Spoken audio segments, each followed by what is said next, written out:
मतलब हैड के बाद अब नॉट, हैड नॉट अटेंड क्रिया की तीसरी अवस्था मतलब attended, attended the class, attended the class yesterday का the day before, attended the class the day before.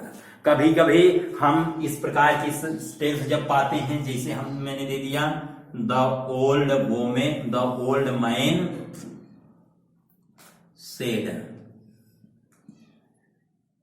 My sons I am planting these trees for you, my son I am planting these trees for you। वृद्ध व्यक्ति ने कहा मेरे पुत्रों मैं यह पेड़ तुम्हारे लिए लगा रहा हूं, मतलब बो रहा हूं। तब ऐसी वाक्यों को हल करते समय the old man, the old man told, मेरे पुत्रों मतलब वृद्ध व्यक्ति ने अपने पुत्रों से कहा है हिज सन्स, यहां पर माई को मैंने हिज में बदला, मुझे नहीं लगता कि आपको किसी प्रकार की कोई समस्या है। The old man told his sons that I first person, first person मतलब वक्ता, वक्ता का मतलब ओल्ड मैन, ओल्ड मैन का मतलब third person singular number, male gender मतलब कि मेल जेंडर मतलब कि मैस्कुलिन जेंडर, तो इसका मतलब कि यहां पर हो जाएगा ही, एम का हो जाएगा was planting these trees for you, second person मतलब ऑब्जेक्ट, ऑब्जेक्ट का मतलब कि ऑडियंस मतलब श्रोता, श्रोता माई सन्स मतलब कि बहुवचन, तो फॉर देम थर्ड पर्सन का बहुवचन, तो जो थर्ड पर्सन का बहुवचन आया, थर्ड पर्सन के बहुवचन का मतलब है कि वहां पर दे का प्रयोग किया जाएगा। मुझे आशा है आप सभी लोग ये अच्छे तरीके से समझ रहे हैं। और अगर जिस पॉइंट में आपको कोई समस्या महसूस हो रही है उसके लिए आप कमेंट बॉक्स में आप कमेंट कर सकते हैं, जो चीजें आपको समझ में नहीं आ रही हैं। और हम जहां तक एक अगले नियम के बारे में चर्चा करते हैं, अगला जो रूल्स है उसके बारे में भी जैसे कि मैंने आपको अदर पार्ट ऑफ स्पीच को चेंज करने के लिए बताया। जैसे एक उदाहरण देंगे, my teacher said to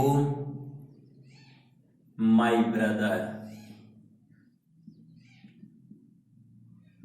this is my house, this is my house। my teacher said to my brother this is my house, मेरे अध्यापक ने मेरे भाई से कहा this is my house, यह मेरा घर है। अब यहां पर एक छोटी सी बात, हल्की सी बात यहां भी समझने की आवश्यकता है। जब माई टीचर माई ब्रदर से बता रहे हैं, मेरे अध्यापक मेरे भाई से बता रहे हैं कि यह मेरा घर है, मैंने इसके पहले ही जब मैंने आपको पार्ट ऑफ स्पीच कुछ बदलने के लिए दिया तो उस पार्ट ऑफ स्पीच को बदलते समय मैंने बताया कि दिस को हम दैट में बदलते हैं, दीज को हम दोज में बदलते हैं। इस प्रकार की चीजें ये तब होती हैं जब अगर इनमें दो अवस्थाएं हो जाती हैं। एक तो अगर बातचीत, जैसे अगर दो व्यक्तियों के मध्य बातचीत चल रही है और सपोज दैट कि मैं यहीं पर खड़ा हूं, किसी व्यक्ति ने मुझसे पूछा कि यह क्या है, तो मैंने उससे बताया कि यह व्हाइट बोर्ड है। वह व्यक्ति गया, किसी दूसरे व्यक्ति ने पूछा मुझसे आकर, उसने क्या पूछा, उसको आपने क्या बताया, तो मैं उसको यही बताऊंगा, मैंने उसको बताया कि यह व्हाइट बोर्ड है, यह। और जबकि अगर यहीं पर हूं तब तो मैं इसको यह कहूंगा। अगर वही चीज अगर मैं यहां बताने के बाद मैं धनुपुर चला गया, बाजार में चला गया, या कहीं somewhere hills I have gone, वहां अगर वह व्यक्ति पूछता है कि आपने उसे क्या बताया, मैं इसको बताऊंगा कि मैंने उसको यही बताया था कि वह व्हाइट बोर्ड था, जहां मैं खड़ा था वहां पर वह व्हाइट बोर्ड था। अब मेरे लिए जब वह वस्तु मेरी नजरों से ओझल हो गई, मेरी नजरों से दूर हो गई, तो वह मेरे लिए दैट हुआ। लेकिन अगर I am standing just there, and if you are talking about that whiteboard and I'm present there, so I will speak there that this. हम इसके लिए हम यहाँ पर this का प्रयोग करेंगे and nothing more। तो इसी प्रकार से कहीं कहीं this को that बनाया जा सकता है, और लेकिन कहीं कहीं हम this को this ही रख देंगे। और इसके लिए अब कोई अलग से कोई संकेत नहीं होता है कि यह मेरा घर है। अगर मेरे अध्यापक ने मेरे भाई को बताया कि मेरा घर है, अब जरूरी तो है नहीं कि मेरे अध्यापक और मेरे भाई अब वहां नहीं है, और ये भी जरूरी नहीं है कि वे वहां से दूर ही चले गए हैं। तो इस प्रकार से जब कोई कंफर्मेशन नहीं है तो विद्यार्थी किसी भी चीज को लिख सकते हैं, चाहे दिस को दैट कर दें, चाहे दैट को दिस ही जाने दें, कोई गलत नहीं कर सकता। कोई अध्यापक उसे गलत नहीं करेगा। जब उसको गलत नहीं करेगा तो आप इस प्रकार से चीजें यहां पर करने के लिए आप स्वतंत्र हैं कि अगर हियर भी आ गया, आई एम लिविंग हियर, या आई एम हियर, तो अगर मैंने कह दिया आई एम हियर तो जरूरी नहीं है कि मैं वहां से हट ही गया हूं। हो सकता है अब भी यहीं पर हूं, कोई व्यक्ति आकर पूछ रहा हो तो मैं कह दूंगा मैंने उसको बताया कि आई एम हियर, कि मैं यहीं पर हूं। तो इस प्रकार से ये जो चीजें होती हैं, जो पार्ट ऑफ स्पीच बदलने में कुछ इस प्रकार की जो चीजें होती हैं, नाउ, हियर, दीज, दो, दीज, दैट, मतलब दीज, दिस, इस प्रकार की जो चीजें होती हैं, ये स्थिति, समय, इनके अकॉर्डिंग इनमें परिवर्तन किया जाता है। अब माई टीचर सेड टू का हुआ बंधु told my brother, my teacher told my brother, double inverted comma हटा, यहां पर हमने दैट का प्रयोग किया। My teacher told my brother, sorry मैंने मदर लिख दिया, brother. My teacher told my brother that. अब दिस को हम दिस रखने के लिए तैयार हैं, और अगर दिस को दैट भी कर देते हैं तो कोई काट नहीं सकता। दो गलत होने का मतलब, दो दैट हो जाने का मतलब आपको किसी प्रकार की समस्या महसूस नहीं करनी चाहिए, क्योंकि आप दो दैट प्रयोग कर सकते हैं, नो प्रॉब्लम एट ऑल यहां पर। तो दैट दिस इज का हुआ was, my first person my teacher से बदला, यहां आया हिज, और अब आया क्या, हाउस।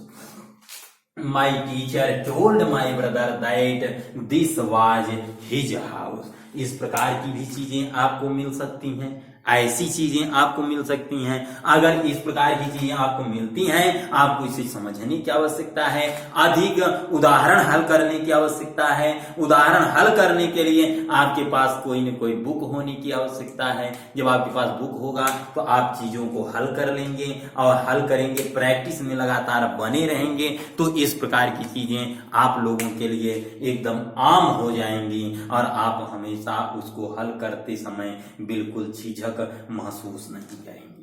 अगले रूल के बारे में हम अगर बात करते हैं तो अगले रूल में हम जब हल करते हैं तो कभी कभी हल करते समय हमें कभी कभी कुछ इस प्रकार के वाक्य आ जाते हैं जिनसे एकदम कल्पना का बोध होता है। अब जब एकदम कल्पना का बोध होता है तो वहां पर हल करते समय हम उसके टेंस में परिवर्तन नहीं करते हैं। जब एकदम कल्पना या इस प्रकार की चीजें बोध कराई जाती हैं, इस प्रकार की चीजें वाक्य में आ जाती हैं, जो हमारे मन का एक इमेजिनेशन होता है, एक जो हमारी कल्पना होती है। जैसे Meena said if my college were near I would be on time. अगर मेरा स्कूल नजदीक होता तो मैं समय पर होती। मीना ने कहा अगर मेरा स्कूल नजदीक होता, मेरा कॉलेज नजदीक होता तो मैं समय पर होती, मतलब मैं समय पर ही स्कूल पहुंचती। तो इस प्रकार के वाक्य को हल करते समय इसमें भी हम बिल्कुल परिवर्तन नहीं करते हैं। Meena said that if her college were near, इसमें टेंस का परिवर्तन नहीं करेंगे बल्कि पर्सन का परिवर्तन हम हर जगह पर कर देंगे, जहां पर्सन मिलेगा वहां चेंज कर देंगे। If her college were near, तो आई मतलब मीना मतलब she would B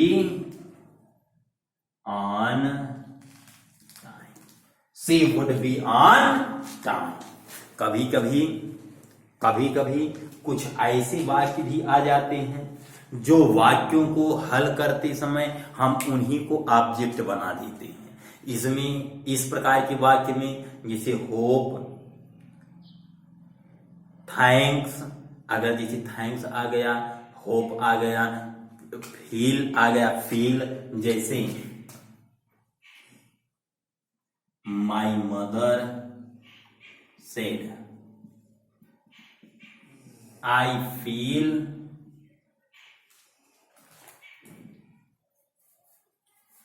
you are fool, I feel you are fool. या वाक्य आ गया मोहन सेड, या ऑब्जेक्ट भी रख सकते हैं, कोई दिक्कत नहीं। Mohan said to me thank you for your support. Mohan said to me thank you, your like, sorry for that. Mohan said to me thank you for your support, आपके सहयोग के लिए बहुत बहुत धन्यवाद, आपके सहयोग के लिए आपका धन्यवाद। मोहन ने मुझसे कहा, मेरी माता ने कहा कि मैं महसूस करती हूं तुम मूर्ख हो, मतलब कि इसी को ऑब्जेक्ट बना देंगे, मतलब वर्ब बना देते हैं। जैसे माई मदर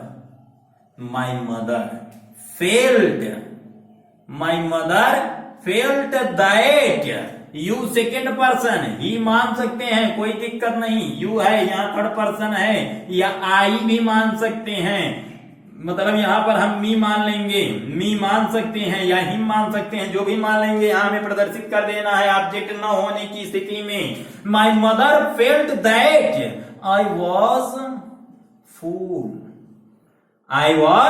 फूल, इसको अगर परिवर्तित करते हैं जैसे मोहन